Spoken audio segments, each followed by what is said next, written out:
What's up, everybody? Welcome back to another highly combustible reaction. We're jumping in the next one on our classical music history journey, dark music history from Megan the piano teacher. Get over, show her all the love in the world. The last video was super intriguing. I don't know, there's something about the whole classical music thing. It's like a time capsule of emotions. Sometimes these composers were going through some hard things. We know we've heard some from some that were like right at the end of their lives. We've heard all kinds of different things, and there's always something laced in there, and it doesn't even take words for it to come across. We know that there's a lot of tragic stories, but we're about to learn something today. Shout out to Brian for the request. Let's go. Loss, inspiration, and obsession. These are the great love stories that have shaped classical music. In today's video, we'll delve into the lives, loves, and works of 7 of classical music's most intriguing pairs. Be warned, most of these stories don't end happily. But some of the most heartbreaking relationships led to the most extraordinary music. And where else could we start but with the king and queen of the Romantic era, Robert and Clara Schumann. Robert Schumann was a composer, pianist, and music critic, and one of the most important figures of the German Romantic era. His wife Clara Wieck Schumann was a fellow pianist, composer, and piano teacher and child prodigy. She was regarded as one of the most distinguished and influential pianists of the Romantic era, with a 61-year concert career. Robert Schumann began studying piano with Clara's father Friedrich Wieck in 1828, and in the mid-1830s had a brief affair and engagement with another of Wieck's students, Ernestine von Fricken. Frankly, a hilarious name. Before he began developing feelings for the then 16-year-old Clara, Robert had long admired Clara, but only in 1836 did the two declare their mutual love for one another. Schumann expected that Wieck would welcome the proposed marriage, but he was sadly mistaken.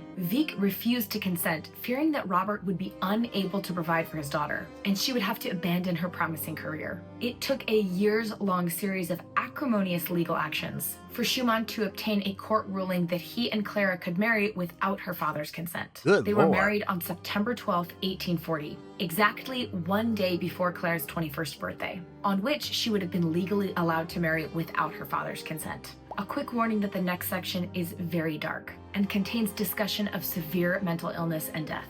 Sadly, while the Schumanns welcomed 8 children together and enjoyed a wonderful musical partnership, their marriage was also marked by financial strain and the stress of Robert's deteriorating mental health. In February of 1854, Robert suffered a total mental collapse. On February 18th, Clara wrote in her diary, "His condition soon became hysterical. He cried out in agony, and the 2 doctors who luckily were there could hardly hold him. I shall never forget the way he looked at me.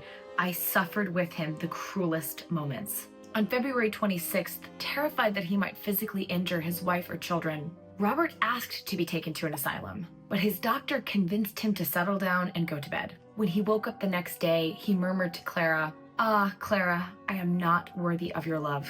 On that morning of February 27th, on a cold and rainy day in Dusseldorf, wearing only his slippers and dressing gown, Robert slipped out of the house unnoticed and attempted to take his own life by throwing himself into the freezing Rhine River. He was finally admitted, at his request, to a sanatorium in the village of Endenich near Bonn, where he remained for the last 2 years of his life. For the entire 2 years of Robert Schumann's stay at the sanatorium, his wife was unable to visit him, as seeing family members was believed to be detrimental to the patient's progress. But his friend Johannes Brahms visited him regularly. In July of 1856, when it was apparent that Robert was near death, his doctor wrote to Clara, "If you want to see your husband alive, come with all haste." And she was finally admitted to see him. Clara wrote of seeing Robert for the first time in 2.5 years. "He smiled at me, and with great exertion, for he could no longer control his limbs, put his arm around me.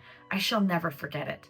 Not all the treasures in the world could equal this embrace." The following day, Clara was helping him to drink a little wine. Some of it spilled on her hand, and according to Clara, Robert, with the happiest expression and truly in haste, licked the wine from my fingers. Ah, he knew it was me. Robert passed the next day. Clara and Brahms had gone to the train station to pick up another friend there to visit Robert. Clara wrote, "I saw him only a half hour later. I stood by his corpse, my ardently beloved husband, and was quiet. All my thoughts went up to God with thanks that he was finally free. As I knelt at his bed, it seemed as if a magnificent spirit was hovering over me. If only he had taken me along. Their musical partnership and collaboration resulted in some of each of their greatest works. Robert's Piano Concerto in A minor, Opus 54, was written in 1845 for Clara, and she premiered it. The work represents so clearly Robert's respect and admiration for Clara as a pianist.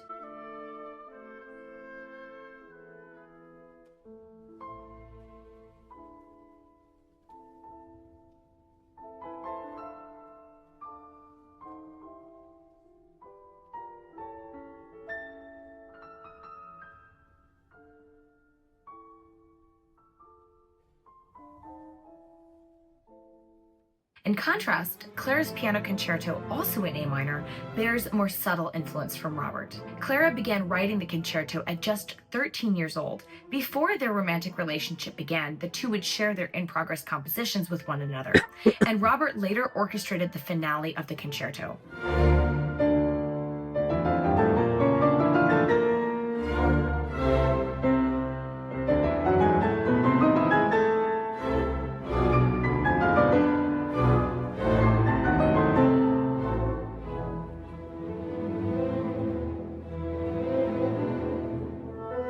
Robert's song cycle Dichterliebe, or A Poet's Love, was written in 1840, the year of their marriage, and is an idealized celebration of youthful, passionate love.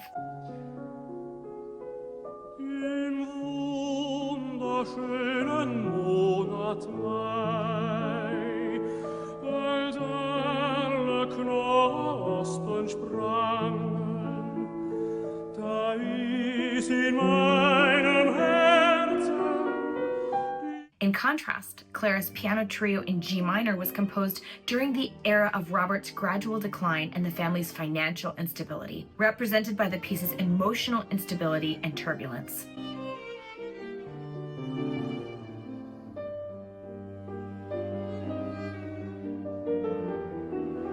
I'm genuinely curious if it's just, is there something that, it was just these people that ended up the way that they ended up? Was it just because composers at the time wrote and composed things all the way until the end of their life? Like, you're just getting old and things happen. That's why we got some that were going deaf and blind and just. It's wild. From an outsider's perspective, like, I'm still fairly new to the classical music scene. Like, a lot of people might be like, yo, no, I don't want to be a composer. That's a cursed way of life.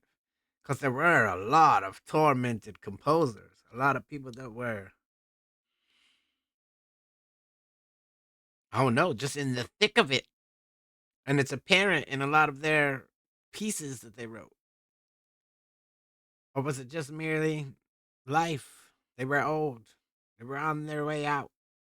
And that's why they were all sickly and things were happening.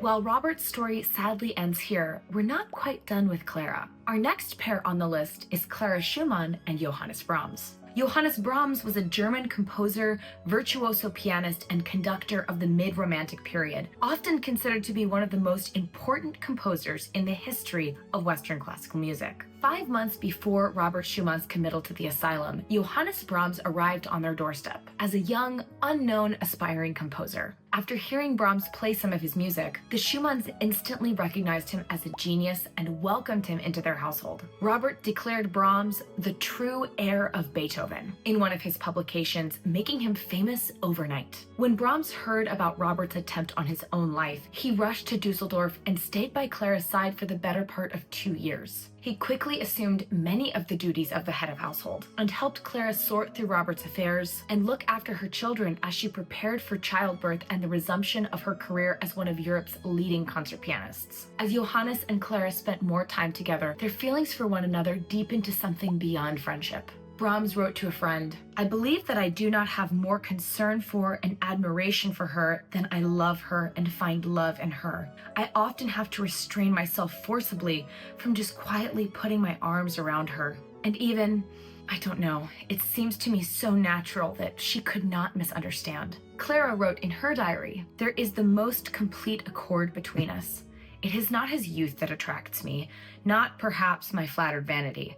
No, it is the fresh mind, the gloriously gifted nature, the noble heart that I love in him. After Robert's death, Clara and Johannes went to Switzerland accompanied by family. Whether they were ever lovers is still a matter of speculation, as it has been since the 1850s. After the sojourn in Switzerland, It crossed my mind. Maybe that was the case, but it's still an unknown. It really is heartbreaking. I literally have tears for people that I don't even know. But it is, and you can feel it all through some of their music.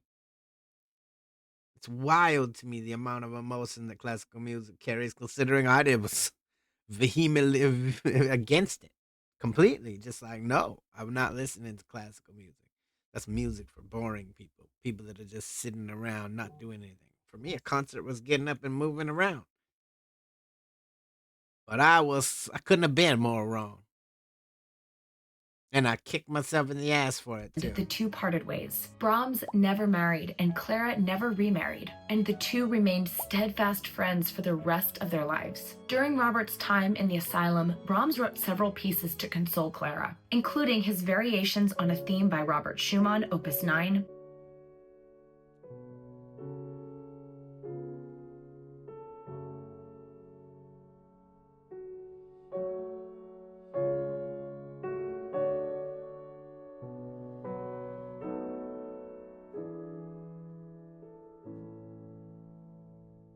and his ballades, Opus 10.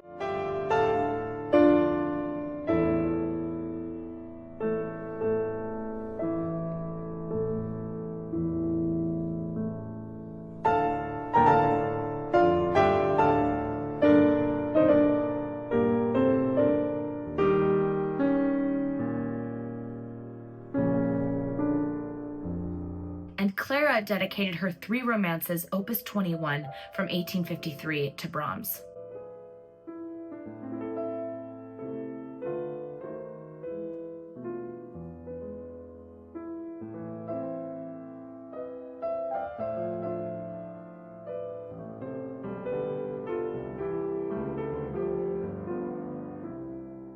And much later in his life, Brahms dedicated his 6 pieces, Opus 118, to Clara, reflecting his lifelong devotion to her.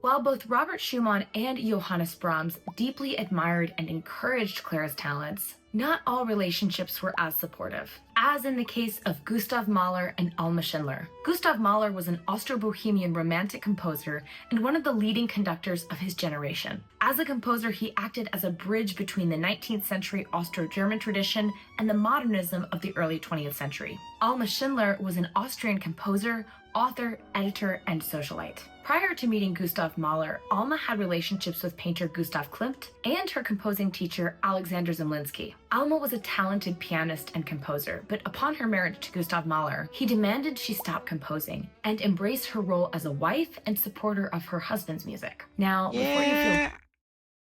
I don't think so. I don't think so. There's some.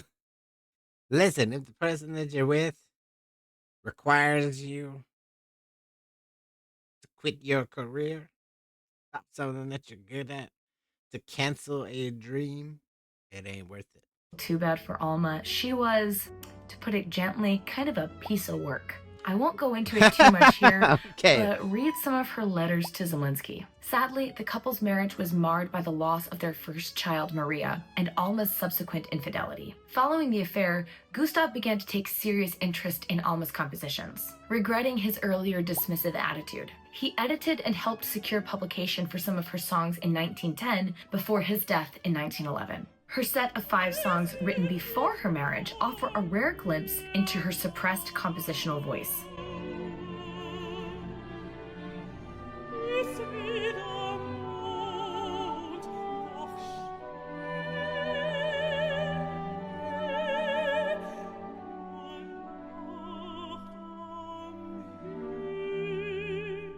Gustav Mahler's Symphony No. 5 is often interpreted as a love letter to Alma at the beginning of their relationship.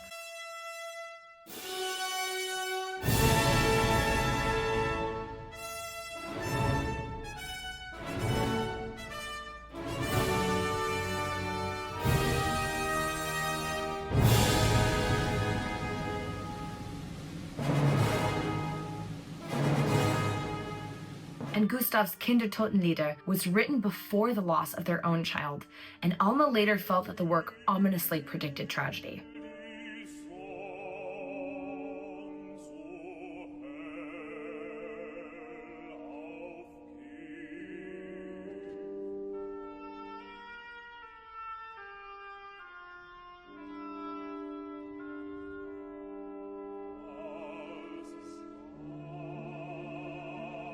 I think it's time for a pair with a bit of a happier ending. Yeah, come Just on. a bit happier. Don't get too excited. Edvard Grieg and Nina Hagerup.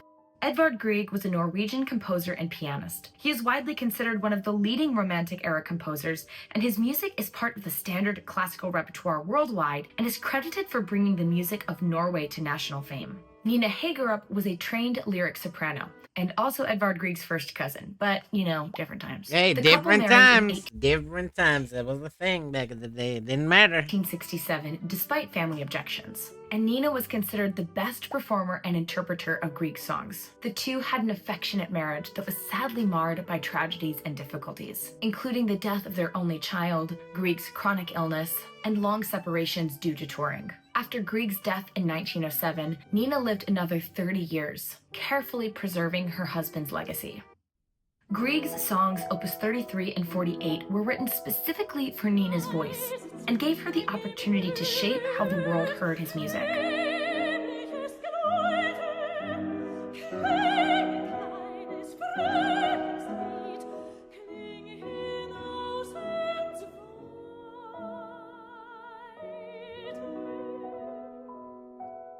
Wedding Day at Troldhaugen from his lyric pieces was written as a memorial of the 25th wedding anniversary of Grieg and Nina, and this is probably my favorite of Grieg's piano pieces.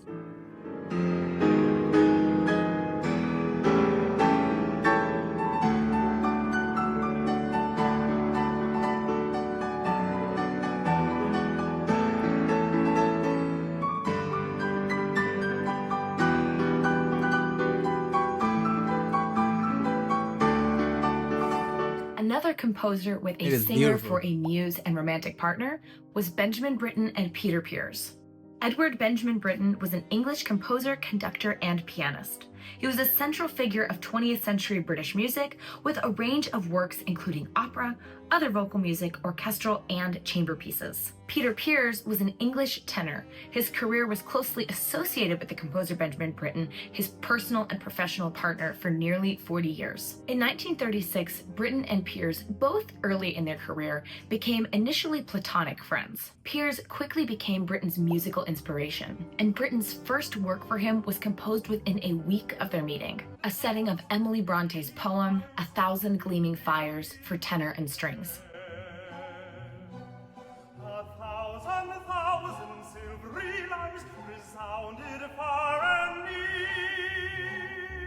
Throughout their lives, Pears served as Britten's muse and the primary interpreter of his vocal works. Although the pair faced personal scrutiny, and both considered entering into sham marriages to avoid police involvement, Britten and Pears are buried side by side in the churchyard of the parish church of St. Peter and St. Paul in Aldeburgh. Britten's monumental opera Peter Grimes, often considered to be semi-autobiographical, was written with Pears in mind. My dreams and my ambition, but I know a way to answer the borrow. I'll win them over. With a new apprentice, we'll sell together. These parlor gossips, listen to money, only to money. I'll fish the sea dry, sell the good catches, that wealthy man. And his 1962 War Requiem featured Pears as a soloist, putting their partnership on an international stage.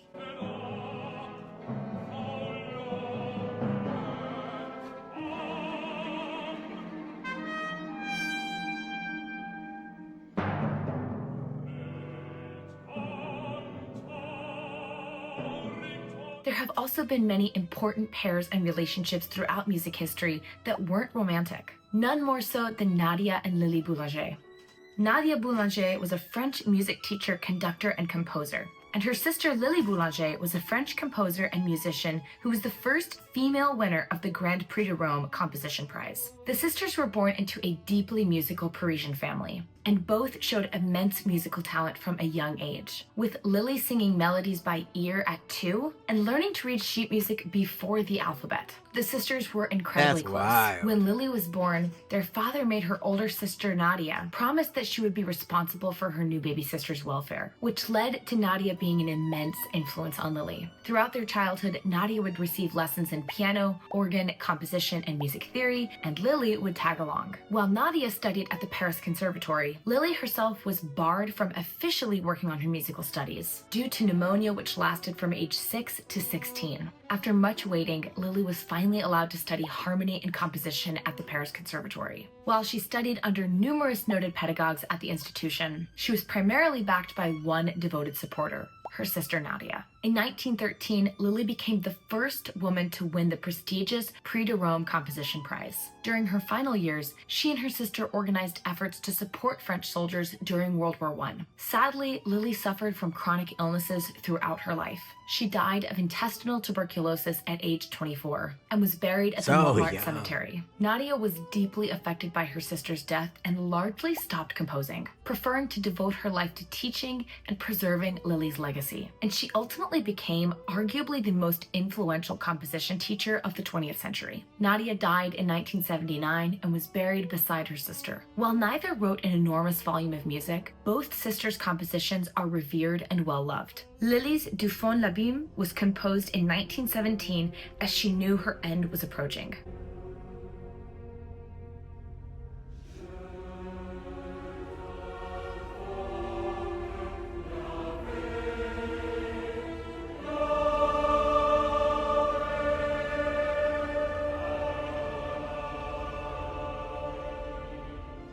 And her final completed work, the fragile, intimate Pia Jesu, was written from her sickbed. Written from her sickbed.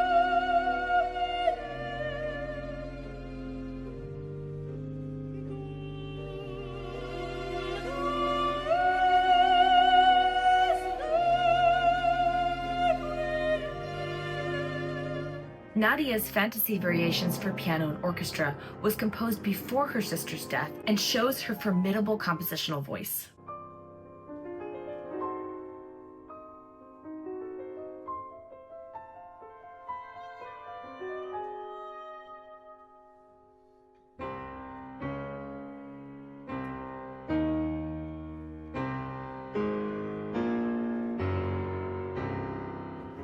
Her compositions following her sister. We know about this one. It says it inside the description that this one had to be taken out for copyright purposes. I, of all people, totally understand that. So, give it a second, it should be back. If you want to hear that one, I'll maybe leave the link to it down inside the description like she did.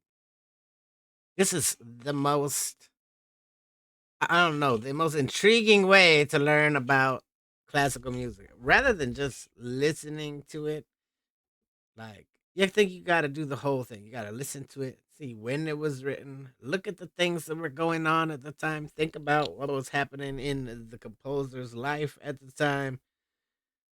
Like, it could be anything that swayed them to write a composition. It's so wild. Who need, even the ones without words? Who needs the words? You feel the exact feelings that somebody was trying to get across. It'll be back. For the final pairing on today's list, a turbulent emotional affair that resulted in one of the most important operas in the history of Western classical music.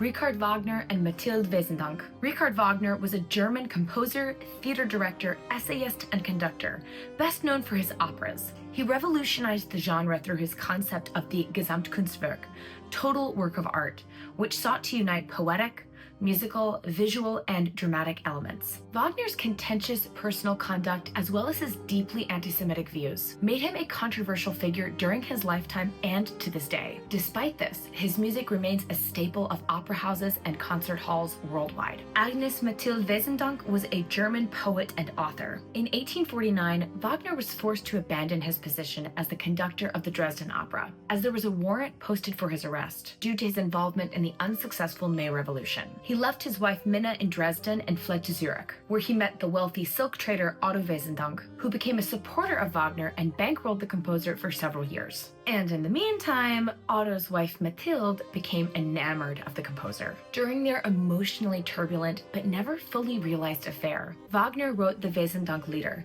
settings of Mathilde's poetry.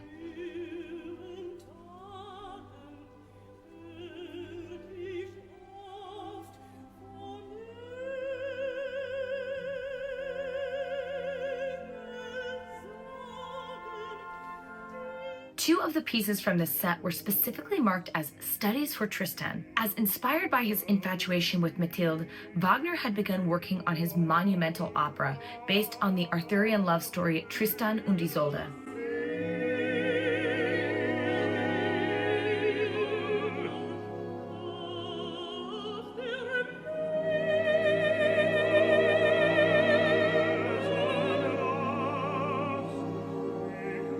I really hope that you enjoyed today's video. Man, I can't tell you how much I enjoyed it. Great musical partnerships that I should cover in a future video. Please share them with me in the comments. And as always, thank you so much for watching and happy practicing. Listen, Megan the Piano Teacher is severely underrated for the information this is bringing to the table. Extremely and totally underrated on YouTube. Get over and show her the love. The link is inside of the description. I appreciate knowledge. I like knowledge. I like to look up history. I like to find things out that maybe I was never taught in school. Everybody out there's got a story. And when you hear this music, you know that there's something going on with the story. It doesn't matter what it is. Something, some feelings, some emotions, some torment, something caused these people to write music that would be immortalized.